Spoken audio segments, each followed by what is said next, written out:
अब हमें पढ़ना है किसके बारे में? कल मैंने आपको महासागर की धाराओं को बता दिया था। आज मैं आपको पढ़ा देता हूँ पृथ्वी की आंतरिक संरचना के बारे में। मोटे मोटे क्वेश्चन बताऊंगा, नोट्स आपको दे रखे हैं ऑनलाइन और ट्यूशन दे रखे हैं, है ना?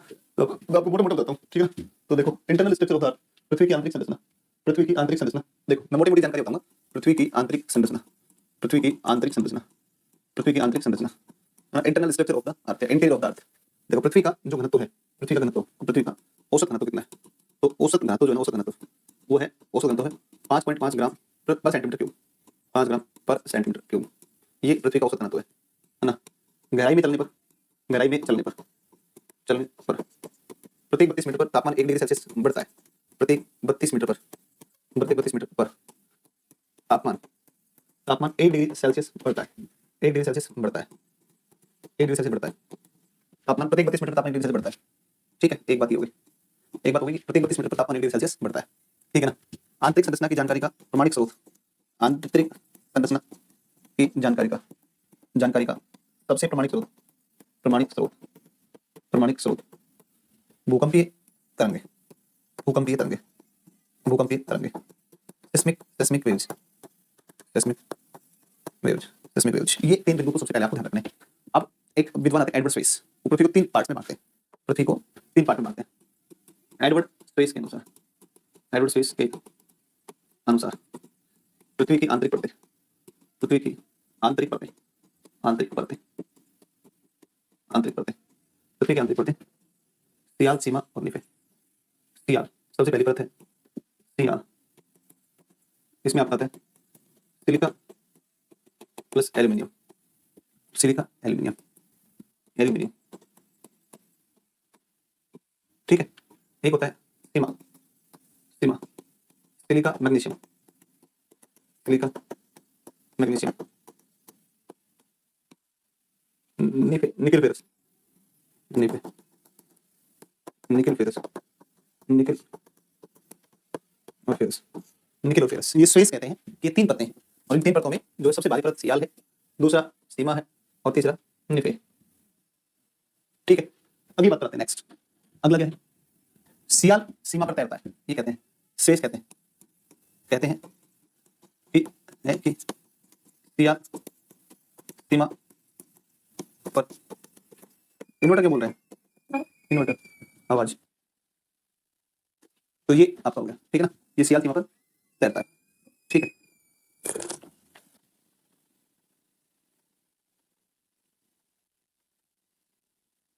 हाँ भाई, सभी को गुड मॉर्निंग, गुड मॉर्निंग, नमस्कार सभी को। अभी भी क्लास में आ जा रहे हो ना? चलो, तो ये स्पेस कहते हैं। भूकंपीय तरंगों के अध्ययन के आधार पर 3 परतें हैं, क्रस्ट या भूपर पट्टी, बीच में मेंटल और सबसे अंदर है कोर। वो पढ़ना जरूरी है, वो बहुत महत्वपूर्ण है। तो इसमें कई बार बीपीएससी ने एक बार पूछा सियाल पर कौन कौन से मिलते हैं, तो सिलिका एल्यूमिनियम ऐसे पूछ लिया, है ना? तो ये बात है।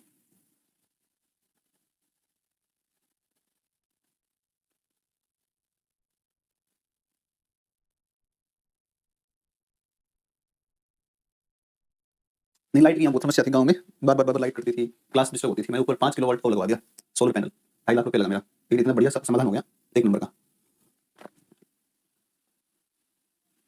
अच्छा, जब आप नॉर्मल में होते हैं तो आप इंडियन क्रिकेट के अभिषेक शर्मा जैसे लगता हूँ। आपके लड़के के बहुत भारी ठंडे का। आ जाओ आगे बात कर सकते हैं। देखो, जो नवीनतम मत है उसके हिसाब से जो आएंगी परतें, वो 3 परतें आपकी ये आती हैं। कौन कौन सी? देखो, इधर है क्रस्ट, इसको कहते हैं भू परपटी, क्रस्ट या भू परपटी। ये मेंटल है, ये इसको बोलते हैं प्रवार, मेंटल प्रवार। ये कोर, कोर या क्रोड, या इसको अंतरतम बोलते हैं, अंतरतम बोलते हैं। तो देखो, 3 परतें हो गई, क्रस्ट, मेंटल और कोर, क्रस्ट, मेंटल और कोर। एक बार मैं इनकी गहराई बता देता हूँ तुम्हें, सुनो एक बार। देखो, 0 किलोमीटर सरफेस, ठीक है? ये 35 किलोमीटर, 2900 किलोमीटर, और ये 6371 किलो, पृथ्वी का केंद्र। इसको कहते हैं पृथ्वी की त्रिज्या, ये पृथ्वी की त्रिज्या, पृथ्वी की त्रिज्या, पृथ्वी की त्रिज्या, ये पृथ्वी का केंद्र, पृथ्वी का केंद्र है, पृथ्वी का केंद्र है, ठीक है ना? अर्थ सेंटर पृथ्वी का केंद्र है, ठीक है ना? ये अर्थ का सेंटर है, ठीक है ना? तो अर्थ का सेंटर है 6371, पृथ्वी का केंद्र इतना है, और पृथ्वी की त्रिज्या ये केंद्र से ही और बाहर तक आएंगे त्रिज्या है, जिसको आर्क वो बोलते हैं। त्रिज्या क्या बोलते हैं? त्रिज्या क्या बोलते हैं मैं भूल गया। आर्क नहीं, आर्क तो छाप होता है। रेडियस, रेडियस क्या होता है? रेडियस होती है त्रिज्या। तो पृथ्वी क्या है? त्रिज्या है, ठीक है ना? पृथ्वी की त्रिज्या, पृथ्वी की त्रिज्या हो गया। हाँ, MCQ MCQ शाम की क्लास है, उसमें आज से शुरू करेंगे, ठीक है। फिर सुनो आप अगला नेक्स्ट, पृथ्वी कर जाओगे। अब अगला एक वो चलते हैं, ये आपका हो गया। नेक्स्ट चलते हैं, नेक्स्ट अब अगला चलते हैं। इसके अंदर कौन कौन से अशांत तत्व हैं, अशांत तत्व कौन कौन से उसको देखते हैं। देखो देखो बेटा, इसको सुनो आप एक बार। ये भू प्रकृति, ये इसको हमने क्या कह दिया, क्रस्ट कह दिया बेटा। इसके दो पार्ट होते हैं, एक पार्ट कहलाता है अपर क्रस्ट, ऊपरी क्रस्ट है अपर क्रस्ट, एक निचला क्रस्ट लोअर क्रस्ट है, निचला क्रस्ट है, निचला क्रस्ट है, एक ऊपरी क्रस्ट है, एक निचली क्रस्ट है। ये वाला हिस्सा है, इसको कहा ऊपरी मेंटल, और एक है कौन सा, निचला मेंटल। निचला मेंटल, एक ऊपरी मेंटल है, ऊपरी मेंटल है, एक कौन सा निचला मेंटल, ऊपरी मेंटल और एक कौन सा निचला मेंटल। एक बेटा इधर से आप चलोगे बाह्य कोर, और एक आपका आंतरिक कोर, आंतरिक core, outer core, inner core, outer core, outer core, और एक आपका inner core, upper mantle lower mental, ठीक है बेटा। सुनो, ये क्रस्ट को डिवाइड कर लिया दो पार्ट में, मेंटल दो में और आपका कोर दो में। अब सुनो आप एक बात पर ध्यान दो, काम की बात बता रहा हूँ आपको, बहुत इंपॉर्टेंट है ना। और ये आप समझ गए तो मजा आ जाएगा समझने में आपको ना, ये समझ गए तो कभी भी आप नहीं भूलोगे। मैं बेटा दो शब्द बोल रहा हूँ, एक शब्द बोलता हूँ मैं जिसका नाम है कमर, एक शब्द है जिसका नाम है कमर, एक शब्द है गला। कैसे बनता है, इसको बोलते हैं कौन रोड असंबद्धता, ये असंबद्धता, कौन रोड असंबद्धता, कौन रोड असंबद्धता। मैं से बनता है मोह असंबद्धता, असंबद्धता या असंबद्धता। दूसरा रे से बनता है रेपेटी, कमर असंबद्धता। और बेटा गै से बनता है गुटेनबर्ग, गुटेनबर्ग गै से बनता है कौन सा, गुटेनबर्ग, गुटेनबर्ग बेटा गै से बनता है गुटेनबर्ग बनता है, गुटेनबर्ग संबद्धता। ले से बनता है लेहमैन असंबद्धता, गुटेनबर्ग लेहमैन असंबद्धता, लेहमैन असंबद्धता है ना, गुटेनबर्ग लेहमैन। तो देखो कमर और ये हो गया गला। कैसे, कौन रोड में से मोह रे से रेपेटी, कौन रोड मोह रेपेटी, कौन रोड मोह रेपेटी, गुटेनबर्ग लेहमैन, गुटेनबर्ग लेहमैन, कौन रोड मोह रेपेटी, कौन रोड मोह रेपेटी, कौन रोड मोह रेपेटी, गुटेनबर्ग लेहमैन। अब देख लो आपकी ये वाली जो है, ये वाली, ये वाली, ये कै, ये वाली है, ये मैं, ये है, ये रे, ये है, ये कै, ये है कै, मैं, रे, कै, ला। तो कै का मतलब है कौन रोड असंबद्धता, ऊपरी क्रस्ट लोअर क्रस्ट को अलग करती है, मैं मोह लोअर क्रस्ट अपर मेंटल को अलग करती है, रेपेटी अपर मेंटल लोअर मेंटल को अलग करती है, Gutenberg lower mental outer core को अलग करती है, लेहमैन आउटर कोर और इनर कोर को अलग करती है। जल्दी फटाफट बताओ, समझ में आया कि नहीं आया, जल्दी बताओ फटाफट एक बार, ये बताओ कॉन्सेप्ट। अरे ये पल्ले पड़ा नहीं पड़ा, ये बताओ रे भाई, ये पल्ले पड़ा नहीं पड़ा, जल्दी सारे बच्चे सारे कमेंट करो, सारे कमेंट करो, समझ में आया कि नहीं आया, सारे कमेंट करके बताओ, सारे लोग कमेंट करो। हाँ भाई, खुद खुद क्रिएट किया है, फीको फीको, हाँ कोई बात नहीं, ऐसे याद दो। हाँ भाई, किसी कितनी सुंदर ट्रिक बन गई, रफली आप नोट कर लो। ये मैं शॉर्ट नोट्स टाइप से बता दे रहा हूँ आपको, है ना, शॉर्ट नोट्स टाइप से बता दे रहा हूँ, ताकि इसमें से कुछ क्वेश्चन अगर आए तो आप आराम से बना लो, ठीक है। आप ये बिल्कुल ना मानकर चलिए ज्योग्राफी का सिलेबस नहीं हुआ है, मानकर चलिए ज्योग्राफी का सिलेबस लगभग हो चुका है ज्योग्राफी, ठीक है ना, बहुत थोड़ा। ये आपका लिक्विड है ना, लिक्विड फॉर्म में, ये लिक्विड फॉर्म में, तरल अवस्था में, आउटर कोर। अच्छा इसको चलो आगे लिखते हैं, आगे लिखते हैं इसको, आगे लिखते हैं। देखो 35 किलोमीटर क्रस्ट, इसे नीचे मेंटल, ऊपर क्रस्ट नीचे मेंटल। लेकिन ये जो पार्ट है, ये वाला हिस्सा, ये वाला हिस्सा, ये वाला हिस्सा, ये वाला हिस्सा, ये वाला हिस्सा, ये सेमी सॉलिड कह दो आप, ये आपका प्लाज्मा अवस्था में, प्लाज्मा अवस्था है, ना तो ठोस ही है और ना तरल ही है, पूरा ठोस भी नहीं पूरा तरल भी नहीं है। इसको बोलते हैं दुर्बलता मंडल, एस्थेनोस्फीयर बोलते हैं। एस्थेनोस्फीयर प्लाज्मा अवस्था में कितनी गहराई पे है, 100 किलोमीटर से लेकर के और कितनी है, 400 किलोमीटर, 100 से 400 किलोमीटर के बीच का जो भाग है, ना तो सॉलिड है ना लिक्विड है, इसको बोलते हैं प्लाज्मा अवस्था में, प्लाज्मिक अवस्था में। यही मैग्मा चैम्बर है, यही मैग्मा चैम्बर है, यही मैग्मा चैम्बर, मैग्मा चैम्बर। तो जब ज्वालामुखी फटता है ना, तो हमें यहाँ से क्या मिलता है, मैग्मा मिलता है ना। तो जब ज्वालामुखी फटता है, ज्वालामुखी मैग्मा, यहाँ से हमें क्या मिलता है, मैग्मा मिलता है। और इसके ऊपर का जो पार्ट है, ये वाला जो हिस्सा है, ये वाला क्रस्ट और ऊपरी मेंटल। इसमें क्रस्ट तो 35 तक है ना, क्रस्ट तो 35 तक है, 35 तक तो क्रस्ट है, 35 तक तो क्या क्रस्ट है, यहाँ तक तो उसके मेंटल है। तो ये जो हिस्सा है, इसको हम लिथोस्फीयर, लिथोस्फीयर स्थल मंडल कहते हैं, स्थल मंडल कहते हैं, इसको स्थल मंडल बोलते हैं, स्थल मंडल। तो इसमें बेटा आपका crust plus upper mantle, upper mantle, बेटा ये बात समझे, क्रस्ट है और अपर मेंटल है, ये क्रस्ट अपर मेंटल। यही कहलाता है स्थल मंडल। और ये जो बेटा स्थल मंडल है ना, इसी के टुकड़े, इसी के 3D पार्ट्स, 3D भाग या टुकड़े प्लेट कहलाते हैं, प्लेट कहलाते हैं। क्लास 9 की एनसीईआरटी बिहार बोर्ड की किताब देखो, प्लेट शब्द ट्रूजो विल्सन ने दिया। शब्द अमेरिकी विद्वान है ट्रूजो विल्सन, ट्रूजो विल्सन ने दिया। क्लास 9 की एनसीईआरटी में लिखा हुआ है ट्रूजो विल्सन का नाम, ठीक है ना। 1955 मुझे अप्रोक्स ध्यान है, शायद 1955। तो ये जो शब्द है ना, ये ट्रूजो विल्सन ने दिया, प्लेट शब्द। तो plates are 3 dimensional parts of lithosphere, स्थल मंडल के त्रिविमीय टुकड़े ही क्या कहलाते हैं, तो ये कहलाते हैं, ठीक है ना। तो स्थल मंडल के टुकड़े जो हमको क्या कहते हैं, प्लेट कहते हैं।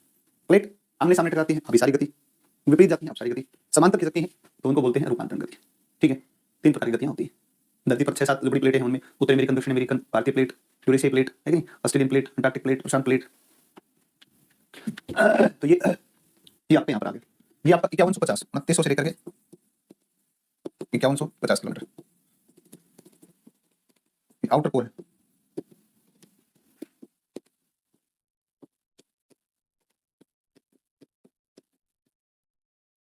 लिक्विड फॉर्म में, लिक्विड। हाँ तो दोबारा रुखसार प्रवीण दोबारा पढ़ लेना ना। ये आप एक बार देखो, इतना सब क्लियर हुआ कि नहीं हुआ है भाई। अरावली के बारे में कल मैंने बताया था 8 बजे वाली क्लास के अंदर। हाँ बिल्कुल, सन भी ऐसे रहता है।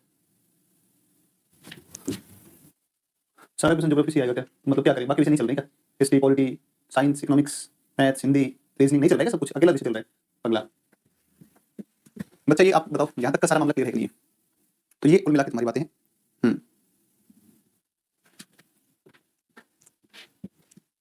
आगे चलें, नेक्स्ट बढ़े आगे। तो पृथ्वी की आंतरिक संरचना के बारे में हमें इतनी बातें ही करनी है। अब एक दो चीजें छोटी छोटी और हैं, मैं एक बार प्लीज मैं एक छोटा सा उसमें बताता हूँ, जो प्लीज एक सेकंड आप प्लीज आप 1 मिनट की वेट करना, मैं आपको एक बड़ी मजेदार चीज बता देता हूँ इसका, ठीक है ना। 1 मिनट, क्लास 8 की एनसीईआरटी के अंदर ये लिखा मिलेगा आपको।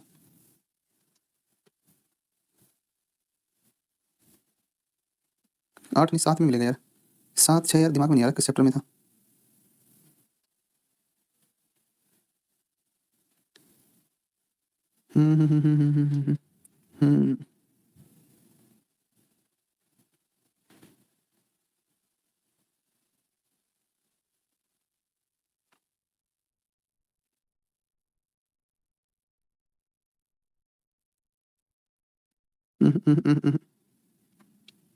ये रहा।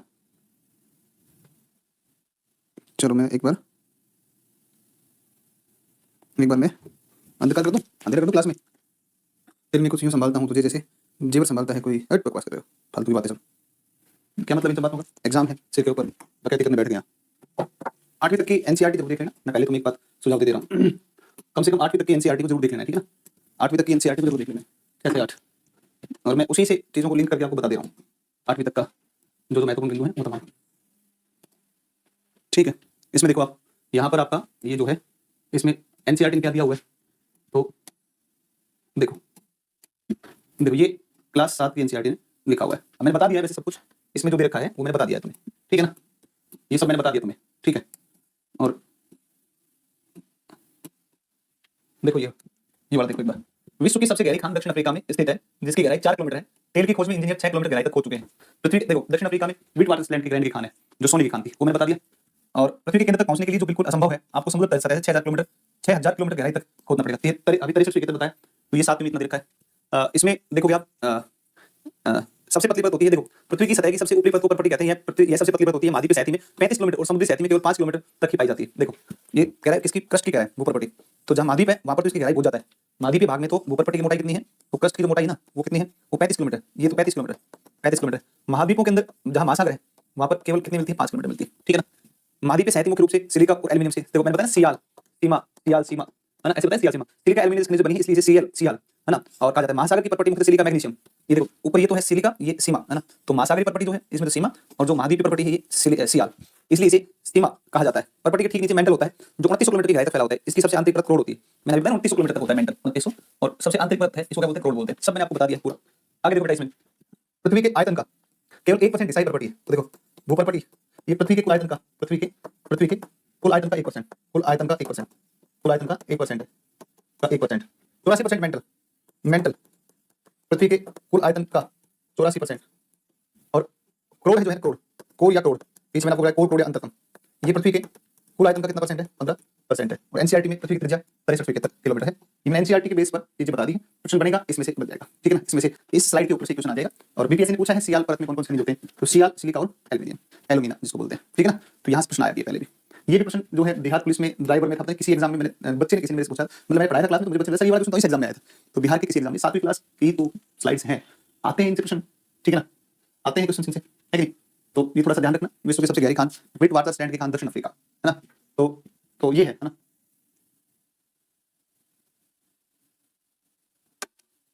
इनको ब्लॉक कर दो भाई, ये 2-4 बच्चे हैं ना, इनको ब्लॉक कर दो प्लीज। टेक्निकल टीम ब्लॉक कर दो भाई, इनको ब्लॉक कर दो, इनको तुरंत। भूकंप, थोड़ा सा कुछ चीजें भूकंप पर देख लेते हैं। भूकंप पर, भूकंप देखो, इसका वर्ड मीनिंग है, साफ दिख रहा है, भूमि में होने वाला कंपन, भूमि में होने वाला कंपन, होने वाला कंपन, ये इसका वर्ड मीनिंग है। भूमि में होने वाला कंपन, कंपन, भूमि में होने वाला कंपन, कोई क्या बोलते हैं? भूकंप बोलते हैं। कोई भूकंप बोला जाता है। देखो मैं एक डायग्राम बनाऊं बेटा, इस डायग्राम को तो समझना। भूकंप, भूकंप का मापन, मापन सिस्मोग्राफ से होता है। सिस्मोग्राफ, सिस्मोग्राफ या भूकंप लेखी। एक रिक्टर होता है, रिक्टर पैमाना होता है, रिक्टर स्केल होता है, पैमाना स्केल का। एक मरकैली होता है, मरकैली पैमाना होता है। एक रोसीफेरल होता है, एक रोसीफेरल होता है, रोसीफेरल होता है, रोसीफेरल पैमाना होता है। एक रिक्टर पैमाना, एक मरकैली पैमाना, एक रोसीफेरल पैमाना। ये पैमाने होते हैं किसके? तो ये पैमाने होते हैं किसके? ये होते हैं आपके भूकंप मापी। सिस्मोग्राफ अलग अलग प्रकार के हैं। जैसे भारत में रिक्टर स्केल काम में लेते हैं, अमेरिका में मरकैली काम में लेते हैं, ठीक है ना। अब देखो इसमें अगर हम भूकंप का मापन करना चाहें बेटा, तो ये तो इसका शाब्दिक अर्थ हो गया, मापन सिस्मोग्राफ से होता है। भूकंप से संबंधित कुछ शब्दावली हैं, कुछ वर्ड है। जैसे अगर मैं यहाँ से आपकी बात करूँ, ये मान लो पृथ्वी का ये धरातल है,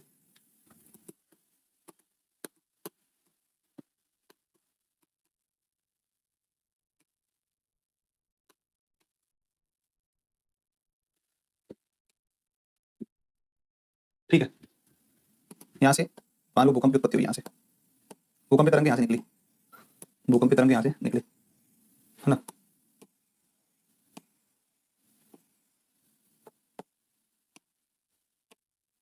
धरातल पर आकृति फैल गई ऐसे,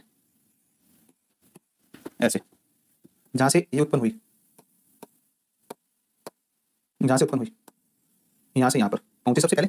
जहाँ से उत्पन्न होती है, जहाँ से उत्पन्न होती है, जहाँ से उत्पन्न होती है, इसको कहते हैं भूकंप मूल कहते हैं, या फोकस इसको कहा जाता है, या इसको कहते हैं आव केंद्र, आव केंद्र, हाइपो सेंटर। आव केंद्र कहते हैं, भूकंप मूल कह दो, फोकस कहते हैं, आव केंद्र कह दो। जहाँ इसके ठीक 90 डिग्री के ऊपर ये जो बिंदु, ये आपका अधि केंद्र है, अधि केंद्र, AP centre, AP centre, AP centre, AP centre.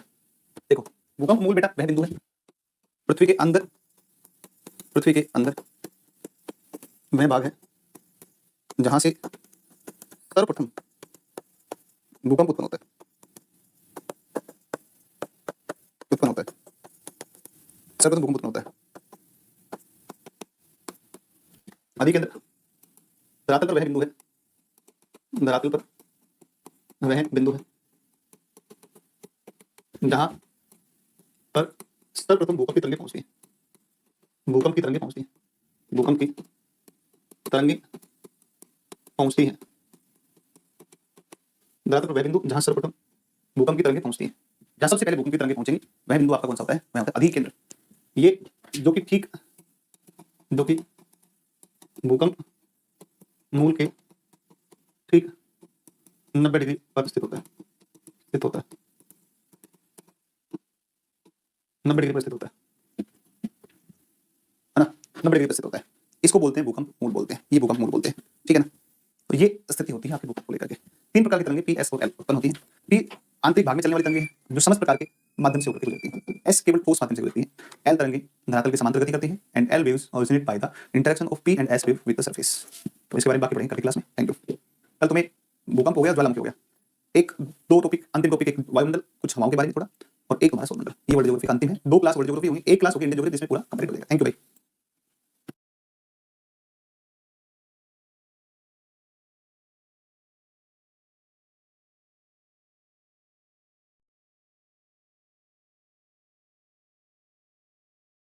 तो लास्ट में हम भूकंप के बारे में कुछ बिंदु पढ़ रहे थे, ठीक है। तो भूकंप में ज़्यादा अपने कुछ पढ़ना है नहीं, वैसे तो थोड़ा बहुत पढ़ना है, बस मैं आपको पीएस और एल तरंगों के बारे में छोटी-छोटी जानकारी बता देता हूँ, ठीक है। तो देखो भूकंप की जो तरंगें हैं, वो भूकंप की तरंगें कौन-कौन सी हैं, मैं आपको बिल्कुल मोटी-मोटी चीज़ें बता रहा हूँ ऊपर-ऊपर से, है ना। आप बिल्कुल इस चीज़ को लेकर के परेशान ना हो कि सर फलाना मास्टर तो बहुत बढ़िया पढ़ा दिया, उसने तो बहुत सारी चीज़ें बता दी, है ना, वो मास्टर कैसे बताया था, उसने कैसे बताया था, आपने तो गुरुजी ऐसे बताया ही नहीं, ये चीज़ तो आपने बताई नहीं, ऐसा बिल्कुल ना करें, है ना। तो मैं पहले बता दे रहा हूँ इस चीज़ को, क्योंकि बात एक्चुअली ये है कि हमें जो है ना एग्जाम को टारगेट करके पढ़ना है, एग्जाम को भी टारगेट करना है, इसमें भी इसका इंपॉर्टेंस वर्ल्ड ज्योग्राफी का खैर होता तो है ही, हर विषय का ही होता है, पता नहीं किस वर्ष क्या ज़्यादा पूछा जाएगा, है ना। लेकिन फिर भी मैं कुछ नोट्स आपको प्रोवाइड करवा दे रहा हूँ, आपको नोट्स मिल रहे होंगे, पीडीएफ अपलोड हुई होंगी, वन लाइनर के फॉर्मेट में मिला होगा, तो वो वन लाइनर के फॉर्मेट में जो मिला है, उनको सभी नोट्स को आप हाईलाइटर लेकर के जरूर एक बार पढ़ लेना, ठीक है ना। तो वो जरूर आप एक बार पढ़ लेना, बहुत प्यारे जो है वो नोट्स हैं, और आप नोट्स में से थोड़ा चीज़ों को देख लेना, चीज़ें आपको मिल जाएंगी, कुछ और चीज़ें आपको ऐड करके मिल जाएंगी, ठीक है। तो जहाँ अकॉर्डिंग टू बीपीएससी जहाँ समय देना चाहिए हमने वहाँ समय दे दिया है। अब आपकी आज मैं थोड़ी सी बातें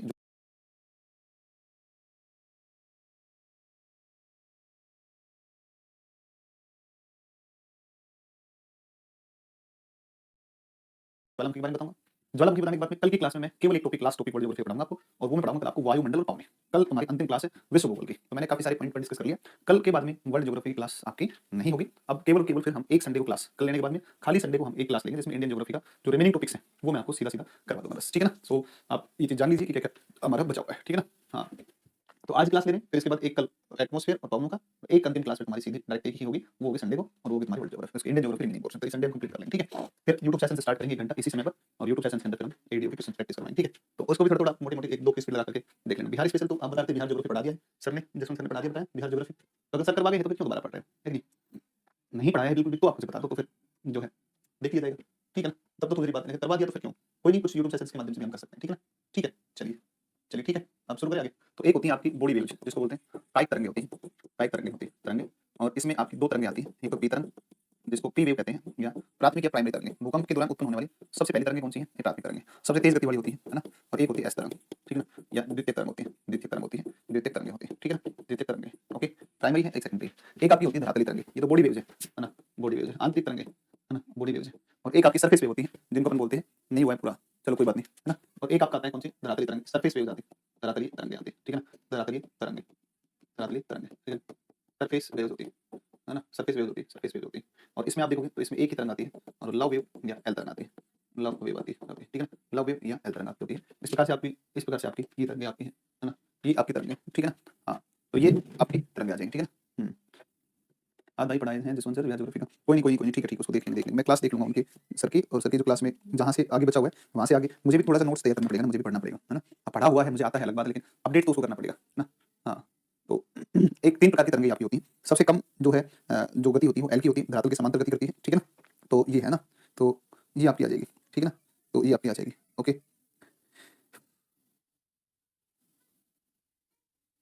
ठीक है,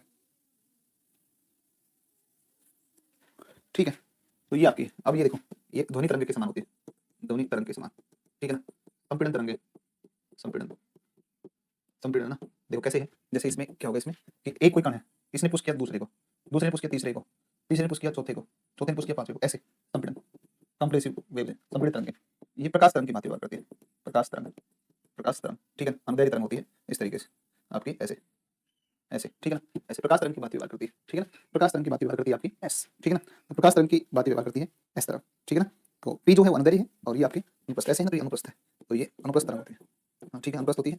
और ये कैसी होती है, अनुदैर्ध्य तरंग होती है, अनुदैर्ध्य तरंग होती है, अनुदैर्ध्य तरंग होती है, तरंग होती है, ठीक है ना। पी सभी माध्यम से, सभी माध्यम से गुजरती है, सभी माध्यम से गुजरती है, हाँ, और ये केवल ठोस माध्यम से, केवल ठोस माध्यम से, ठोस माध्यम से, केवल ठोस माध्यम से, ठीक है ना।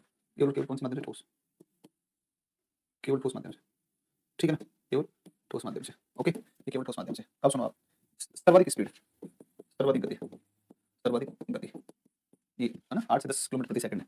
न्यूनतम गति, न्यूनतम गति, न्यूनतम गति, न्यूनतम गति, ठीक है ना, न्यूनतम गति, ओके। तो धरातल तरंग की न्यूनतम गति है, ओके, न्यूनतम गति है, और धरातल के समांतर, धरातल के साथ गति करती है, विनाशक, सर्वाधिक विनाश करती है, सर्वाधिक विनाश, सर्वाधिक विनाश, इसी गति से, इसी तरंग से होता है, इसी गति से तरंग से होता है, धरातल तरंग से सबसे अधिक विनाश होता है। इसके बाद नेक्स्ट चलते हैं, और अगले चलोगे तो मैं एक डायग्राम बनाता हूँ, छाया से बताता हूँ आपको, ठीक है।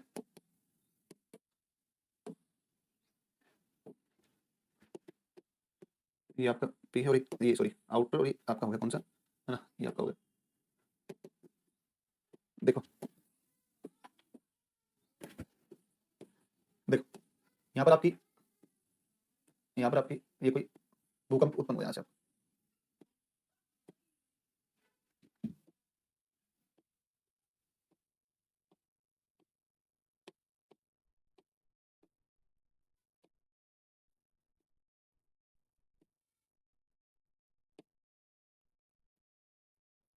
देखो बेटा सुनो एक बार, देखो ये कितना डिग्री में बढ़ गई, सुनना बढ़ गई। ये यहाँ से एंगल कितना बनेगा 105 डिग्री, और यहाँ पर भी ये एंगल कितना बनेगा 105 डिग्री, ठीक है 105। अब देखो जो ये तरंग है ना, अब ये यहाँ पर आपका आउटर कोर आ गया, आउटर कोर आ गया, आउटर कोर कैसा है, आउटर कोर आपका आएगा कौन सा, तो आउटर कोर आएगा आपका लिक्विड आएगा, लिक्विड। और जब पी तरंग, हम पी वेव बना रहे हैं, पी तरंग बना रहे हैं, पी तरंग बना रहे हैं, ठीक है, और पी तरंग बना रहे हैं। और बेटा तुम इस बात को ध्यान से सुनना, ये मैंने बता दिया 105 क्या होता है, 105 बता दिया है ना, एंगल सेंटर और जो आपका अर्थक्वेक फोकस है उसके इसके सापेक्ष 105 डिग्री। अब इसमें क्या होगा कि पी तरंग है आपकी, व्हाइट में हमने पी दिखा रखी है। अब ये पी वेव जब आपकी, अच्छा मैं इसको बता दूं, 105 आप समझ गए 105 कैसे बनता है, ऐसे ही बनेगा 145। अब ये पी वेव जैसे एंटर करती है लिक्विड के अंदर आउटर कोर में, तो ये डाइवर्ट होकर के और इस तरीके से आती है, यहाँ पे इस तरीके से आपकी आती है। तो ये जो बनता है ना, ये एंगल 145 डिग्री, 145 145 105 105। तो 145 और 105 के बीच का एक ऐसा क्षेत्र है जिसमें पी वेव्स महसूस नहीं की जाती, इसको कहते हैं shadow zone of P waves, P तरंगों का छाया क्षेत्र, पी तरंगों का छाया क्षेत्र, पी तरंगों का छाया क्षेत्र है ना, पी वेव शैडो जोन है, P wave shadow zone, P wave shadow zone है, P wave shadow zone, P तरंगों का छाया क्षेत्र है, ठीक है। एस में आप आओगे, एस में बच्चा बहुत सिंपल प्रोसेस है, एस में तो और भी अलग ही बात आएगी। एस में अलग बात कैसे आएगी, देखो ये एस वेव आपकी आ गई, मान लो एस वेव, तो यहाँ पे आई समाप्त हो गई, यहाँ पर पहुंची समाप्त हो गई, और सी लिक्विड है ना, तो एस तरंग जो है वो 105 से 105, ये लो, ये तो और भी आपका आसान है, ये लो एस तरंग का छाया क्षेत्र है, एस तरंग छाया क्षेत्र, एस तरंग का छाया क्षेत्र आएगा, एस तरंग, क्योंकि एस तरंग की खास बात क्या है, क्योंकि आउटर कोर कैसा लिक्विड है ना? ये लिक्विड है ना, लिक्विड, तो इसमें पीक तो एंटर कर गई थी लेकिन डिफ्लेक्ट होकर ऐसे आई थी, एस तो इसमें एंटर नहीं करेगी, समाप्त हो जाएगी, क्योंकि ये आउटर कोर में प्रवेश नहीं करती है, क्योंकि आउटर कोर से गति नहीं करती है, क्योंकि पी के समान समान आउटर कोर में प्रवेश नहीं करती है, गति नहीं करती है, गति नहीं करती है, अतः 105 105 के मध्य 105 डिग्री से 105 डिग्री एस तरंग छाया क्षेत्र होता है, छाया क्षेत्र होता है, इस तरह का छाया क्षेत्र होता है, ये ध्यान रखना, ठीक है ना, ये ध्यान रखना ना। हाँ, जितना भी केजी स्टूडेंट है सब एडीओ बन जाए, मजा आ जाएगा, बिल्कुल मजा आ जाएगा यार, है ना, बहुत अच्छा लगेगा। और देखो केजी से ही बनेंगे ज़्यादातर, तो भाई तुम मानो चाहे मत मानो, बच्चा केजी तो हमसे ही पढ़ते हैं सारे बच्चे लगभग, कम से कम ना, आपको समझ में आ गया। अब देखो एक चीज़ मैं आपको बता दूँ, एल तरंग जैसे मान लो कि ये इस तरीके से आता है, यहाँ से ये फोकस है। अब देखो एक चीज़ मैं आपकी, अच्छा ठीक है देखते हैं उसका, तो ये पी वाला आपको समझ में आ गया। अब देखो एक चीज़ मैं आपको बता दूँ, एल तरंग जैसे मान लो कि ये इस तरीके से आता है, यहाँ से ये फोकस है, यहाँ से पी तरंग उत्पन्न हुई, और ये पी तरंग और S, P and S wave, P and S wave, P and S wave, और ये जब यहाँ से निकली और धरातल के साथ अन्य क्रिया करी, धरातल के साथ क्या होगी, गति होगी इनमें, तो पी व एस धरातल से इंटरेक्शन करती है, धरातल से क्या करती है, धरातल से अन्योन्य क्रिया करती है, अन्योन्य क्रिया करती है, और इससे एल तरंगों की उत्पत्ति होती है, एल तरंगों की उत्पत्ति होती है, एल तरंगों की उत्पत्ति होती है, इसी से क्या बनती है, एल तरंग बनती है, ठीक है ना, इसी से एल तरंग की उत्पत्ति होती है। सर्वाधिक विनाशक तरंग कौन सी है, सर्वाधिक विनाशक तरंग कौन सी, एल है, धरातल के समांतर जो चलती है, ठीक है ना। तो ये भूकंप हो गया, भूकंप जब समुद्री सतह पर आता है तो सुनामी की उत्पत्ति होती है, जापानी शब्द है जिसका मतलब होता है बंदरगाही लहर, सु और नामी, TSUNAMI, तो समुद्री सतह पर भूकंप की उत्पत्ति, समुद्री सतह पर भूकंप भूकंप उत्पत्ति उत्पत्ति से, समुद्री सतह पर भूकंप की उत्पत्ति से सुनामी आती है। सुनामी जो है ना जापानी शब्द है जिसका अर्थ है बंदरगाही लहर, जिसका अर्थ है बंदरगाही लहर, जिसका अर्थ है बंदरगाही लहर, जिसका अर्थ है बंदरगाही लहर, जिसका अर्थ है बंदरगाही लहर, ठीक है ना, ये है। और इसमें भारत में सुनामी पूर्व सूचना केंद्र हैदराबाद में स्थापित किया गया, 2007 में हैदराबाद में स्थापित। ऊंची ऊंची लहरें होती है सुनामी ना, तो समुद्र की सतह पर जब भूकंप आएगा तो ऐसे सारा समुद्र हिलेगा और बड़ी बड़ी लहरें सागर तट पर आएंगी, है ना, उन्हें हम सुनामी कहते हैं, जापानी भाषा का शब्द है सुनामी, जिसका अर्थ होता है बंदरगाही लहरें, ठीक है।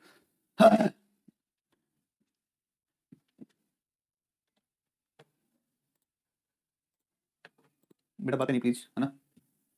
ये आपका कुल मिलाकर के सुनामी का है। और भूकंप में क्या बताऊँ मैं आपको, ये मोटी जानकारी भूकंप की। अब हम थोड़ा सा देख लेते हैं किसके बारे में, थोड़ा सा देख लेते हैं किसके बारे में, कर लेते हैं अपन। और ये कर लेते हैं ज्वालामुखी, ज्वालामुखी, ज्वालामुखी, वोल्केनो, ज्वालामुखी, वोल्केनो, वोल्केनो। ज्वालामुखी बात कर, जिसके शाब्दिक अर्थ है, शाब्दिक अर्थ है जिसके मुख से आग निकलती, मुख से आग निकलती। देखो, मैग्मा निर्माण से धरातल पर आगमन तक की जितनी प्रक्रियाएं होती हैं, घटना घटित होती है, उसको ज्वालामुखी क्रिया कहते हैं, वोल्केनोसिटी या वोल्केनिज्म कहते हैं। ज्वालामुखी निर्माण, मैग्मा निर्माण से लेकर बाहर आने तक जितनी भी प्रोसेस है, जितनी भी क्रियाएं हैं, वो सब ज्वालामुखी क्रिया कहलाती हैं, वे तमाम ज्वालामुखी क्रिया कहलाती हैं। वोल्केनो में जो निश्चित पदार्थ होते हैं, निश्चित पदार्थ, निश्चित पदार्थ, निश्चित पदार्थ, उसमें आपका एक होता है जो है गैसी, गैसेस। दूसरा होता है जिसका मतलब है ठोस चट्टानी टुकड़े। 3 नंबर पे एक होता है जिसको बोलते हैं कौन, जिस पर एक होता है आपका मैग्मा, मैग्मा या लावा। अंदर मैग्मा है और बाहर लावा है। ठीक है, 30 डिग्री सेल्सियस के आसपास तापमान इसमें होता है। धरातल के नीचे तो मैग्मा कहते हैं, धरातल के ऊपर उसको लावा कहते हैं, है ना। सर कट ऑफ क्या हो सकता है, क्यों, ये कौन सा प्रश्न हुआ, कट ऑफ क्या हो सकता है, अजीब बच्चे हो यार, बेवकूफ बात कर रहे थे। कट ऑफ क्या हो सकता है, पेपर हुआ नहीं है, पेपर आया नहीं है ना, कुछ है नहीं ठिकाना, कहीं दूर दूर तक, कट ऑफ क्या बेवकूफ बड़ी बातें हैं, अजीब बच्चे हो, इस पर ध्यान नहीं दे रहे हो, जो चल रहा है उस पर फालतू बात। जलवाष्प 60 to 90% कौन होती है जलवाष्प, गैसेज में वाटर वेपर। जितनी भी गैसें निकलती हैं उसमें 60 से 90% क्या होती है, जलवाष्प होती है। फिर बाकी CO2 SO2 जितनी भी गैसें हैं वो सब बाकी, ठीक है ना, वो सब गैसें आती है। ठोस चट्टानी टुकड़ों में बम है, बड़े बड़े त्रिकोणाकार चट्टानी टुकड़े हैं, स्कोरिया है, मटर के दाने के समान, लैपिली है, ब्रेसिया है, ब्रेसिया, टफ राख निकलती है, टैफिया, राख के जमने से जो बनता है वो टैफिया, टफ है, लैपली, स्कोरिया, बम, है ना, बम, स्कोरिया, लैपली, स्कोरिया, लैपली, बम, ब्रेसिया, है ना, ये तमाम टफ, ये सभी आपके आते हैं। लावा जो है, लावा धरातल के नीचे, धरातल के नीचे लावा, है ना, और मैग्मा धरातल के नीचे मैग्मा, धरातल के ऊपर, धरातल के ऊपर लावा, धरातल के ऊपर लावा, धरातल के नीचे मैग्मा। ओके, ठीक है ना, ये कुल मिला के आपका आएगा, ये कुल मिला के आपका आ जाएगा, ठीक है ना, ये कुल मिला के तुम्हारा आ जाएगा, हो गया, ठीक है। ये वोल्केनो की कुछ बेसिक बेसिक बातें, छोटी छोटी बातें। वोल्केनो जो होता है ना, ज्वालामुखी, उससे जो टोपोग्राफी बनती है, लैंडफॉर्म्स जो बनती है, वो लैंडफॉर्म्स है, कोई तो इंट्रूसिव, एक एक्सट्रूसिव, आंतरिक और एक आपकी बाह्य, ठीक है ना। एक प्यूमिक भी होता है, प्यूमिक भी होता है इसमें। पायरोक्लास्ट, पायरोक्लास्ट क्या है, ढेर होता है ना, ढेर, मलबे का ढेर होता है, चट्टान टुकड़े अलग अलग प्रकार के, राख वाख सब मिलकर के ढेर बनता है, उसको हम क्या बोलते हैं, पायरोक्लास्ट, ठीक है। फिर देखो अब आप लैंडफॉर्म्स कौन कौन से बनते हैं, लैंडफॉर्म्स क्या बताओ, लैंडफॉर्म्स कलाकृतियां कौन कौन से बनते हैं इसमें,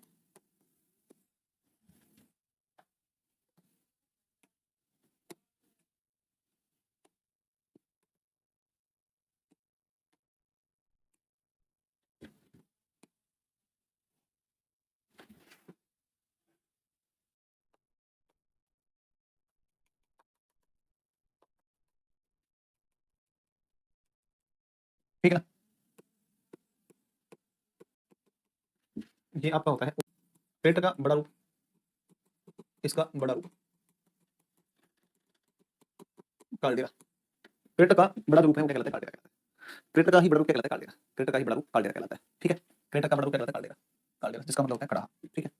ये आपका मैग्मा चैम्बर है, ये आपका मैग्मा चैम्बर है, ठीक है ना, ये है तुम्हारा मैग्मा चैम्बर,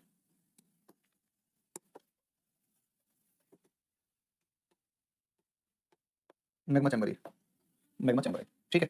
ये जो स्थलाकृति बनी यहाँ पर, इसको बोला हमने बैथोलिथ, इसको बोला बैथोलिथ, बैथोलिथ बोला। इस तरीके से ये जो बना, इसको बोला हमने लैकोलिथ,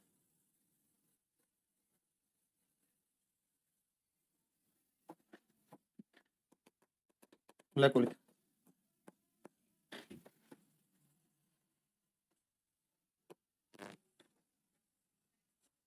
इस तरीके से जमा, इसको बेटा आपने कहा लैपोलिथ, इसको कहा लैपोलिथ, लैपोलिथ का बेटा, लैपोलिथ, लैपोलिथ।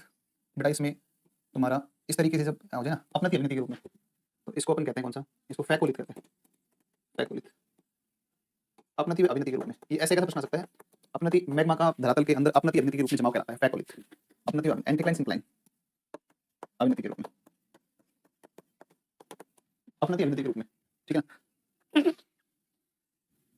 ठीक है ना, ओके। इसके बाद में ये यहाँ पर एक इस तरीके का जमा बोले,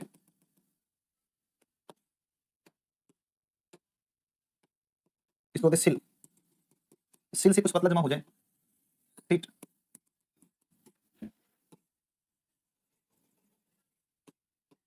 ये डाइक, देखो डाइक, लंबवत मैग्मा जमाव, लंबवत मैग्मा जमाव, लंबवत मैग्मा जमाव, क्षैतिज हॉरिजॉन्टल, वर्टिकल है मैग्मा जमाव। बैथोलिथ का आधार मैग्मा चैम्बर से जुड़ा है, आधार मैग्मा चैम्बर से जुड़ा है, आधार मैग्मा चैम्बर से जुड़ा है। लैपोलिथ तस्तरी नुमा मैग्मा जमाव, तस्तरी नुमा मैग्मा जमाव, तस्तरी नुमा मैग्मा जमाव, ये है भाई तस्तरी नुमा मैग्मा जमाव। ये कुल मिला के तुम्हारा मामला है यहाँ तक का, ये कुल मिला करके ये लैंडफॉर्म्स आपके बनते हैं, इस प्रकार के लैंडफॉर्म्स बनते हैं, ठीक है ना। एक और होते हैं आपके जिसमें गेजर और जिसमें आपका जो है फ्यूमरोल्स धुआंधार जिनको बोलते हैं, एक सोल फतारा होते हैं। तो आप अगला देखो point, next point, next point देखो आप, नेक्स्ट आप देखो कि एक होते हैं ये तो प्राइमरी लैंडफॉर्म्स थे, सेकेंडरी लैंडफॉर्म्स आते हैं जिसमें हम एक बोलते हैं गेजर, गेजर, गेजर धुआंधार ज्वालामुखी समाप्ति के अंतिम लक्षण है, समाप्ति के अंतिम लक्षण, ज्वालामुखी समाप्ति का अंतिम लक्षण, अंतिम लक्षण। एक निश्चित समय अंतराल के बाद जल की फुहार निकलती है, निश्चित समय अंतराल के बाद जल की फुहार निकलती है, जल की फुहार निकलती है, निश्चित समय अंतराल के बाद जल की फुहार निकलती है। यूएसए में पड़ता है बेटा yellow stone national park, yellow stone national park, इसमें है ओल्ड फेथफुल गेजर, इसमें पड़ेगा ओल्ड फेथफुल गेजर। प्रत्येक 66 मिनट पर फुहार निकलती है, एक 66 मिनट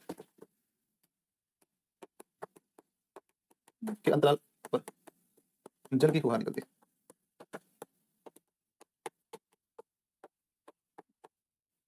ठीक है ना बेटा। एक धुआं 10,000 धुआरों की घाटी बताई थी मैंने आपको, यूकोन वैली, यूकोन घाटी में कटमई ज्वालामुखी, कटमई ज्वाला, यूकोन नाम आते ही आपके दिमाग में अलास्का, ब्रुक्स और आपकी ब्रुक्स और अलास्का रेंज इनके बीच में कटमई ज्वालामुखी क्षेत्र में स्थित है, कटमई ज्वालामुखी क्षेत्र में स्थित है, यूकोन घाटी में कटमई ज्वालामुखी क्षेत्र में स्थित है 10,000 द्वारों की घाटी। सल्फर युक्त द्वारों को सुल्फतारा कहा जाता है, सल्फर युक्त धुआरे सोलफतारा कहे जाते हैं, इधर सल्फर युक्त धुआरे क्या कहलाते हैं, सोलफतारा कहलाते हैं। ये लीजिए सोलफतारा, सोलफतारा कहे जाते हैं, है ना, ठीक है। तो ये आपका सोलफतारा आपको समझ में आना चाहिए। अब मैं एक बार ओल्ड फेथफुल गेसर का मैं आपको एक वीडियो दिखा देता हूँ ताकि तुम्हारा ओवरऑल एक बार माइंडसेट इस पर हो जाए।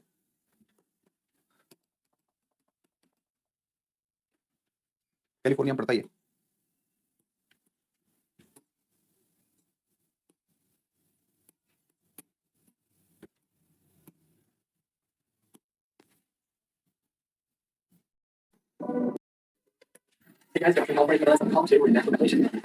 इस तरीके से पानी की फुहार action area.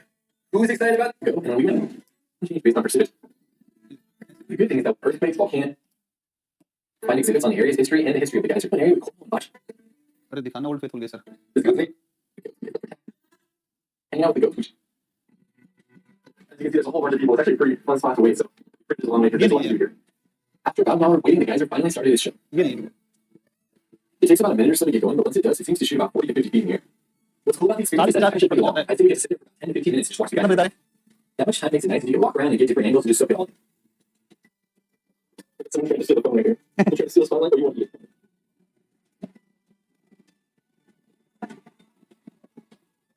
Eventually, the geyser begins to die down, people pack up their stuff to leave, and the next group comes in to begin to wait for the next eruption. Overall, it's a really fun experience to have in Napa Valley.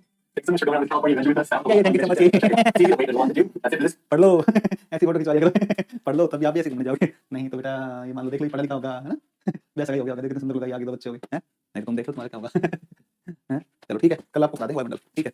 हाँ, कल वायुमंडल पढ़ा देंगे और कल वायुमंडल पढ़ा देंगे, तो कल पढ़ा देंगे वायुमंडल, ओके। ओम हरि हरि हरि, कल वायुमंडल पढ़ा करके और तुम्हारा कल अलविदा कर देंगे, तुम्हारा वर्ल्ड ज्योग्राफी, समझे कि नहीं समझे? समझ गए बात को? कल अंतिम टॉपिक पढ़ाऊंगा, ठीक है ना? ठीक है भाई, थैंक यू सो मच। कल अंतिम टॉपिक वर्ल्ड का, और 2 दिन ब्रेक लेकर के और संडे को एक क्लास लेंगे इंडियन ज्योग्राफी।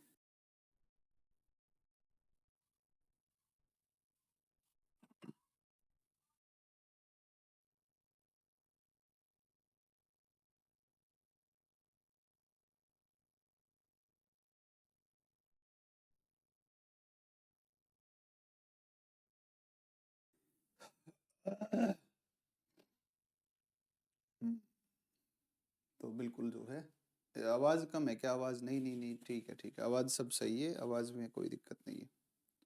बिहार स्पेशल का तो मुझे नहीं पता, लेकिन बिहार ज्योग्राफी का मुझे पता है। बिहार ज्योग्राफी में करवा दूंगा, ठीक है ना? बिहार ज्योग्राफी करवा दूंगा, ठीक है। अब ठीक, आवाज़ अब सही आएगी। साउंड में क्या हो गया मेरे भाई? साउंड नहीं आ रहा है। ये क्या, सैटरडे और संडे इसमें अपने कंप्लीट कर देंगे। मंडल, वायु मंडल, वायुमंडल, एटमॉस्फेयर, इस पर ध्यान देते हैं। देखो, वायु गैसों का मिश्रण है, एयर या वायु, मिक्सर ऑफ गैसेज, गैसों का मिश्रण, गैसों का मिश्रण, गैसों का मिश्रण। एयर जो है ये क्या है? मिक्सर ऑफ गैसेज, ठीक है, मिक्सर ऑफ गैसेज। जो वायु में जो गति है ना, वायु में गति, वायु में जो गति है वो एक तो होती है क्षैतिज गति होती है वायु, हॉरिजॉन्टल मूवमेंट, और एक आपकी जो ऊर्ध्वाधर गति होती है, ऊर्ध्वाधर गति होती है। क्षैतिज गति होती है, क्षैतिज गति, क्षैतिज गति, क्षैतिज गति जो होती है ना, ये होती है क्षैतिज गति को पवन कहते हैं, ये पवन। और जो ऊर्ध्वाधर गति होती है ना, वो होती है वायु धारा, एयर करंट होती है। वायुमंडल में जो है वो, वायुमंडल में आपकी जो साउंड बहुत कम आ रहा है, पीछे देखो पीछे, सही है साउंड यार? अब और क्या करोगे साउंड का? सही है, मेरे फोन में तो सही चल रहा है, तुम्हारे फोन में क्या हो गया पता नहीं यार, हद की बात है मतलब। कम आ रहा है, देखो पीछे, बिल्कुल सही है।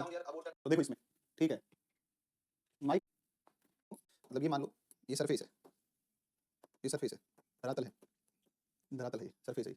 इसमें जब मोमेंट ऐसा हो, जब इसमें मोमेंट ऐसा हो, जब इसमें मोमेंट इस तरीके से हो, ऐसे हो, तो इसको कहते हैं पवन, इसको बोलते हैं विंड। जब मोमेंट ऐसा हो या मोमेंट ऐसा हो, तो इसको बोलते हैं वायु धारा, एयर करंट होता है, एयर करंट है ना। वायु धारा होती है, एयर करंट होती है, एयर करंट होती है, वायु धारा होती है, एयर करंट होती है, ठीक है। तो पवन और वायु धारा में आपको अंतर समझ में आया होगा, ठीक है। अब देखो, गैसों का जो आवरण है पृथ्वी के चारों तरफ, उसी को हम कहते हैं वायुमंडल कहते हैं। देखो, पृथ्वी के चारों ओर गैसों का आवरण, पृथ्वी के चारों ओर, चारों ओर गैसों का आवरण, पृथ्वी के चारों ओर गैसों का जो आवरण है, वो पृथ्वी के चारों ओर गैसों का आवरण ही वायुमंडल कहलाता है, वायुमंडल कहलाता है। पृथ्वी के चारों ओर गैसों का आवरण ही क्या कहलाता है? वायुमंडल कहलाता है, वायुमंडल कहलाता है, वायुमंडल कहलाता है। पृथ्वी के चारों ओर गैसों का आवरण क्या कहलाता है? वायुमंडल, ठीक है ना। तो पृथ्वी के चारों तरफ गैसों का आवरण जो है वो कहलाता है वायुमंडल कहलाता है, वो वायुमंडल कहलाता है, याद रखना है, ठीक है ना। तो ये कहलाता है वायुमंडल। पृथ्वी के चारों तरफ गैसों का आवरण is called atmosphere, atmosphere, atmosphere, ठीक है।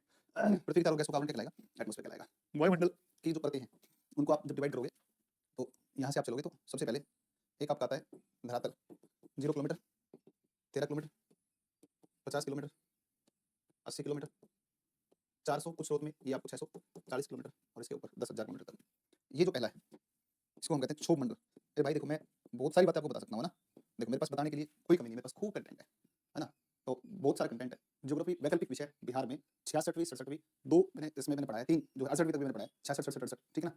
तो मैं चूंकि ऑप्शनल का टीचर रहा हूँ, तो खूब सारी चीज़ें अपने पास में कंटेंट है, उससे कोई कमी नहीं है। लेकिन एक तो बड़ी बात की एग्जाम की डिमांड सबसे पहली बात तो ये होती है, and second thing is that कि ड्यूरेशन, टाइम बहुत कम है, और इतने कम समय में जितना कवर हो जाए, वो समझ रहे हो बात को, कि जितना कवर हो सके उतना अपन कवर करेंगे, कम से कम क्लास के अंदर ज़्यादा करने की कोशिश करेंगे, ठीक है ना। तो इस चक्कर में जो duration, time बहुत कम है, और इतने कम समय में जितना कवर हो जाए, आवाज़ परफेक्ट है, बोलना मत, ठीक है ना, कि जितना कवर हो सके उतना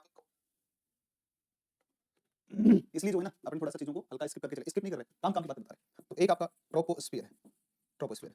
दूसरा आपका समताप मंडल है, समताप मंडल, स्ट्रेटोस्फियर बोलते हैं, स्ट्रेटोस्फियर बोलते हैं। और एक होता है आपका मध्य मंडल, मेसोस्फियर। एक होता है आपका आयन मंडल, आयन मंडल, आयनोस्फियर। और एक होता है बहिर्मंडल, एक्सोस्फियर, एक्सोस्फियर, बहिर्मंडल, आयन मंडल, मध्य मंडल, समताप मंडल, क्षोभ मंडल। ये आपकी 5 परतें हैं, 5 परतें। ये 5 परतें हैं, ओके, ये 5 परतें हैं। देखो, इस परत की विशेष बात है, सभी मौसमी घटनाएं घटित होती हैं, सभी मौसमी घटनाएं घटित होती हैं, जैसे बादल बनना, बिजली चमकना, ओस, बारिश, चक्रवात, तमाम चीजें इसमें आएंगी। सेकंड थिंग, समताप मंडल, मौसम शांत, शांत, अतः वायुयान परिचालन, वायुयान ऑपरेशन या ऑपरेटिंग सिस्टम वायुयानों का इसी में होता है। लंबी दूरी के वायुयान इसी में रह जाते हैं, छोटी दूरी के नहीं। अब दिल्ली से जयपुर क्षोभ मंडल नहीं ले जाओगे, जब तक समताप मंडल जाएगा तो जयपुर आ जाएगा, फिर तार नीचे ना, ठीक है ना। साउंड तो आ रहा है ना, साउंड आ रहा है ना। लिथोस्फीयर जमीन से संबंधित, धरती से संबंधित, बताया था मैंने आपको, ठीक है ना। दूसरा मध्यमंडल, इसमें उल्कापिंड जल जाते हैं, इसमें आकर उल्कापिंड जलते हैं, जल जाते हैं, और तापमान ऊपरी सीमा पर -100 डिग्री सेल्सियस। आयनमंडल जो होता है, रेडियो तरंगे परावर्तित होती है, रेडियो तरंगे परावर्तित होती है, इसी भाग में, इसी भाग से परावर्तित होती है, रेडियो तरंगे इसी भाग से परावर्तित होती है, इसी भाग से परावर्तित होती है। और वायुमंडल जो है ये सबसे अधिक तापमान का जो है, सर्वाधिक तापमान इसी भाग में मिलता है, सर्वाधिक तापमान। ये मुख्य मुख्य चीजें इसकी आपकी आ जाएंगी। आयनमंडल के अंदर अरोरा की घटना होती है, अरोरा की घटना, अरोरा की घटना, अरोरा की घटना। अरोरा की घटना का मतलब हो गया कि सर जो ध्रुवों के ऊपर प्रकाश होता है वो वाला। समताप मंडल की खास बात और है, इसमें ओजोन लेयर का भी उपस्थिति है, ओजोन परत, ओजोन परत इसी में पाई जाती है, ओजोन परत है ना, और इसी में पड़ती है ओजोन। अगला देखो, नेक्स्ट नेक्स्ट आपका इसमें ओजोन परत पाई जाती है। ये है आपका सिस्टम, ठीक है ना, ये आपका सिस्टम आएगा, ओके, ये आपका सिस्टम आएगा, ठीक है, ये आपका सिस्टम आएगा। अब मैं तापमान के संदर्भ में बताता हूँ। तापमान घटता है, तापमान घटता है, तापमान बढ़ता है, तापमान घटता है, तापमान बढ़ता है, और तापमान कंटिन्यूअसली बढ़ता है। देखो कैसे कैसे होगा, है ना। जिनको नहीं सुन रहा है वो डॉक्टर से कान चेक कर, वो बिल्कुल सही बात है, बहुत बढ़िया, बिल्कुल सही बात है। आवाज बिल्कुल परफेक्ट है, मैंने फोन में चेक करी ना अपने, देखो देखो, क्षोभ मंडल, समताप मंडल, मध्य मंडल, आयन मंडल, बहिर्मंडल, ये हो गया आपके। देखो तापमान घटता है, कारण है क्योंकि गुरुत्वाकर्षण घटेगा, गुरुत्वाकर्षण कम होने के साथ, ऊपर आप चलोगे तो गुरुत्वाकर्षण क्या कम होगा, जमीन से ऊपर चलोगे गुरुत्वाकर्षण कम होगा, के साथ साथ ही गैसों का घनत्व कम होगा, ठीक है, तापमान घटता है, ठीक है ना, ठीक है। दूसरी बात, तापमान बढ़ता है क्योंकि समताप मंडल में ओजोन परत पर, ओजोन परत पर, ओजोन परत पर पराबैंगनी किरणों, पराबैंगनी किरणों का अवशोषण से तापमान वृद्धि होती है, तापमान वृद्धि होती है, तापमान में वृद्धि होती है। मध्य मंडल, तापमान घटता है, कोई विशेष कारण नहीं है, गैसों का घनत्व कम होगा, तापमान भी घटेगा। आयन मंडल, आयनित गैसें, आयनित गैसों की उपस्थिति, उपस्थिति के कारण निरंतर तापमान घटता जाता है, निरंतर तापमान घटता जाता है, नहीं घटता, निरंतर बढ़ता जाता है, निरंतर तापमान बढ़ता जाता है। तापमान मध्य मंडल में घटेगा फिर बढ़ेगा, लगातार बढ़ेगा, पहले घटा फिर बढ़ा, फिर घटा फिर बढ़ा, ठीक है। इस तरीके से तापमान लगातार घटता बढ़ता रहेगा, ठीक है, ये तापमान बढ़ता घटता रहेगा, ओके। अब वायुमंडल के गर्म होने का कारण है दीर्घ पार्थिव विकिरण, है ना। देखो ये धरातल है, अर्थ है, अर्थ के ऊपर यहाँ से कौन है, सन है, ये सन है, तो ये आती है लघु सौर विकिरण, लघु सौर विकिरण, लघु सौर विकिरण, ठीक है ना।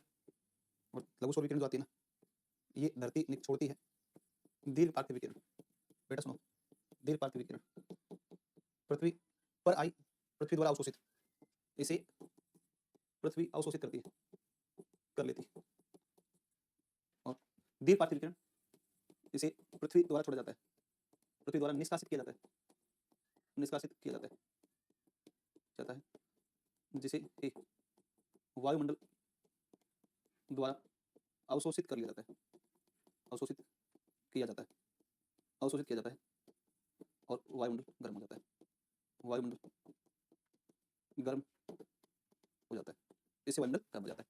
वायुमंडल गर्म होने का कारण है दीर्घ पार्थिव विकिरण, है ना, लॉन्ग टेरेस्ट्रियल रेडिएशन। वायुमंडल की गैसें कौन कौन सी, गैसेज इन एटमॉस्फेयर, बेटा गैसें कौन कौन सी आती है वायुमंडल में, एक नंबर है 78.08 नाइट्रोजन, दूसरी है ऑक्सीजन O2, बेसमेंट पे 6%। तीसरी है जिसका नाम है आर्गन 0.93%। चौथी है कार्बन डाइऑक्साइड 0.036%, है ना। तो ये 4 सबसे महत्वपूर्ण गैसें इसके अंदर आती है। 4 सबसे महत्वपूर्ण गैसें आती हैं और ये 4 ये महत्वपूर्ण गैसें, ठीक है ना। आप कहाँ से हो हिमांशु? पूजा, पूजा पढ़ लेने दो उसको, हिमांशु को, है ना। आप कहाँ से हो हिमांशु? उसको नींद नहीं आएगी 3 दिन तक कि पूजा ने मेरे से ये सब पूछा था। पेपर है उस बच्चे का ना, मत पूछ उसको, मत पूछ। और कहीं देख लो, कुछ अच्छे ऑप्शंस मिल जाएंगे, प्लीज पढ़ लेने दो उस स्टोरी को बेचारे को, कहेगा नहीं खाना इसका, है ना। ना नहीं पूछना है उसको हिमांशु, वो पूजा नहीं होगा, वो पुजारी होगा वो, ठीक है ना। पुजारी लाल होगा उसका नाम, ठीक है ना। तो बेटा तू डिस्टर्ब नहीं होना है ना इसके चक्कर में।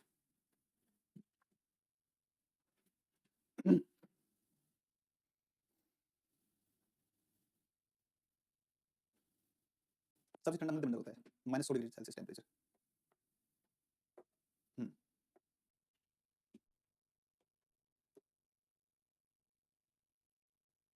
विस्तारित आप जान लो ओजोन के लिए, ठीक है ना।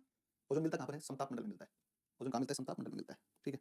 बताओ ना किसके बारे में बताऊँ तुम्हें? बोलो, तुम बोल दो, मैं वही बता दूंगा। तुम अपने हिसाब से भी चीजें पूछ सकते हो ना। चलो आपका बच्चा जिसको बोलते हैं, जिसको बोलते हैं क्या,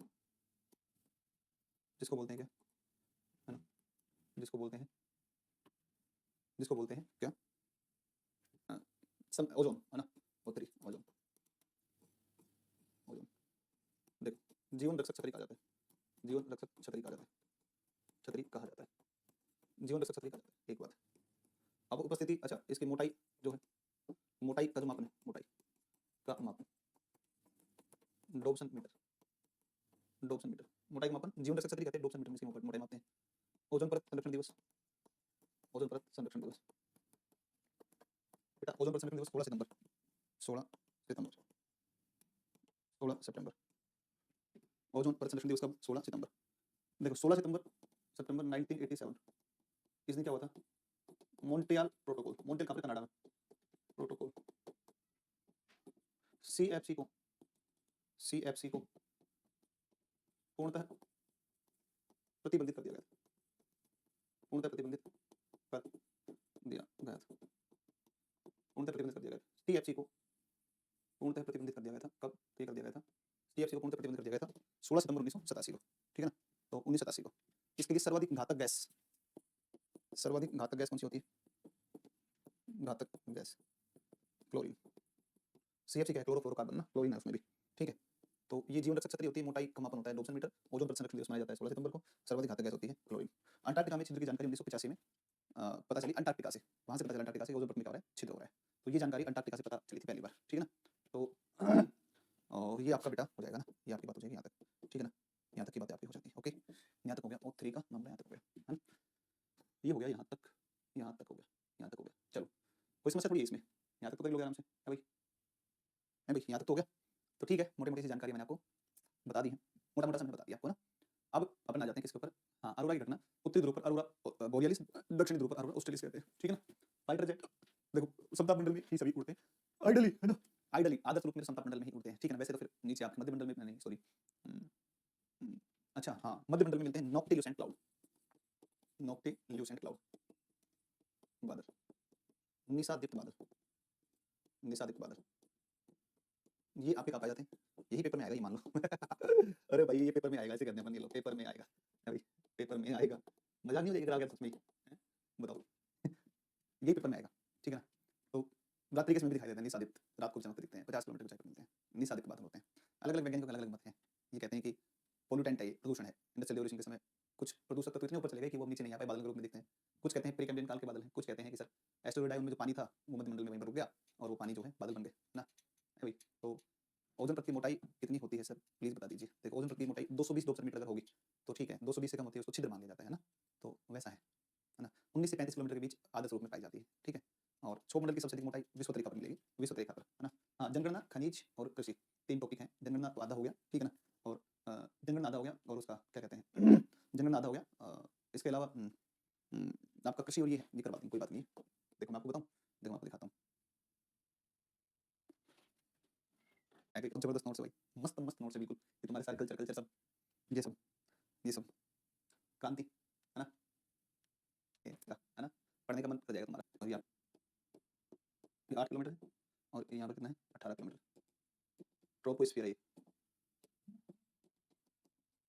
ट्रोपोस्फियर, सौरमंडल। देखो इसका कारण है विश्व पर ऊंचा क्यों मिलता है? उच्च तापमान, उच्च तापमान। और तापमान क्या होता है ना कि वायु जो है ना वो गर्म होती है और गर्म होकर के वायु अपना ताप प्रसार करती है। तो वायु गर्म होकर ताप प्रसार करेगी तो यहाँ ऊंचाई ज़्यादा होगी, ठंडी होकर नीचे बैठेगी तो यहाँ ऊंचाई कम होगी। इसका ये एक कारण है। तो सही पढ़ा देंगे एक क्लास संडे को कंप्लीट कर देंगे, ठीक है? इस संडे कंप्लीट कर देंगे।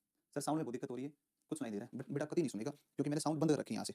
सही बात ये है। हाँ, नहीं मैंने साउंड को यहाँ से बंद कर दिया और मैंने वहाँ पर बोल दिया हमारी टेक्निकल टीम को कि भाई मैं जब तक घर रहूँगा, जब तक मैं घर रहूँगा तब तक बिना साउंड की क्लास चलेगी। क्योंकि मैंने साउंड बंद कर रखी है यहाँ से। हाँ, तो मैंने बिल्कुल बोला हुआ है कि साउंड नहीं आना चाहिए क्लास में, बाकी चाहे कुछ भी आ जाए भले। मैंने बोला हुआ है वहाँ पर, हाँ, कि साउंड नहीं आनी चाहिए, है ना? मैंने बिल्कुल बोल रखा है, साफ मना कर रखा है कि साउंड नहीं आनी चाहिए क्योंकि क्या होता है तुम, ठीक है? ये बात है ना? हाँ, सॉरी मैं आज करवाता हूँ, बना के नहीं दिए उन्होंने, नोट्स तैयार नहीं करके दिए। तो ये सामयिक पवनें, ठीक है ना? तो पवनें जो 3 प्रकार की होती हैं, उनमें आपकी एक पवन होती है, इसको बोलते हैं स्थायी या प्रचलित या वैश्विक या भूमंडलीय, भूमंडलीय या सनातनी पवनें, सनातनी पवनें, सनातनी पवनें। यार ये तो चर्चा हो चुकी है अपनी, बेटा ये तो चर्चा हो चुकी है अपनी। जब मैंने पढ़ाया था आपको जलवायु, तब मैंने वहाँ पर सागर समीर, स्थल समीर, मॉनसून ये सब बताया था। और लोकल जो विंड्स है वो लोकल विंड्स भी आपने बता रखी है ना। लेकिन एक बार फिर से तुम्हें ये बता देता हूँ दोबारा से पवनें कहाँ पर चलती हैं। इनकी दिशा कई बार ऐसा प्रश्न आ जाता है, दिशा से, दिशा से प्रश्न आ जाता है कई बार, दिशा से प्रश्न कई बार आपका आ जाता है, ठीक है? देखो 0 degree, 30 degree, 60 degree, 90 degree. 30 degree south ये नॉर्थ है ना,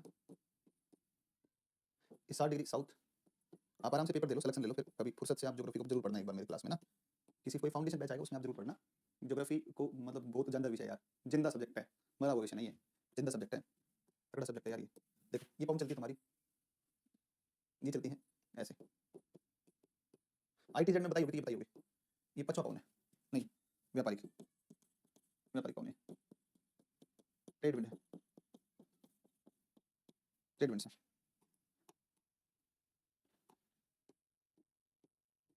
ये जो है इसको बोलते हैं पछुआ पवन है, पछुआ पवन है, वेस्टर्ली विंड से, है ना? ये आपकी पूर्व पवन है, ये ध्रुवीय पवन है, ध्रुवीय पवन है।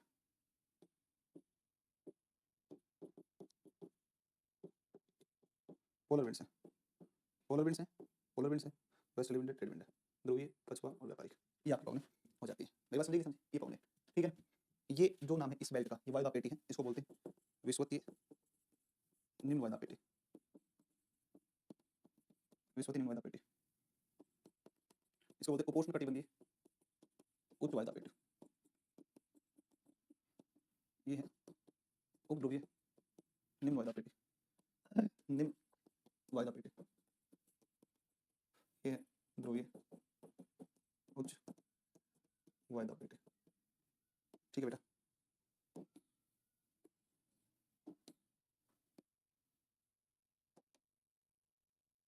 ठीक है, चलो ये आपकी वायुदा पेटियां इस प्रकार से आएंगी। और उत्तरी गोलार्ध में व्यापारिक जो पवनें हैं, ये पछुआ जो पवनें हैं उनकी स्पीड क्या होती है?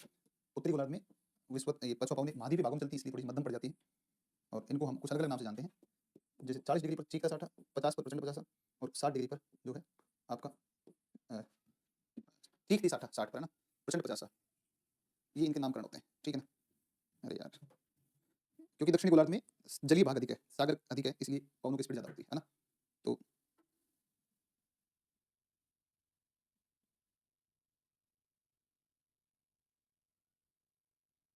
गरजती चालीसा, है ना, रोरिंग फुटेज अंग्रेजी में नाम क्या है इसका? हाँ, गरजती चालीसा, है ना? दक्षिणी गोलार्ध में गरजती चालीसा, इस पर पवनें गरजती चालीसा, प्रचंड पचासा और चीखती साठा।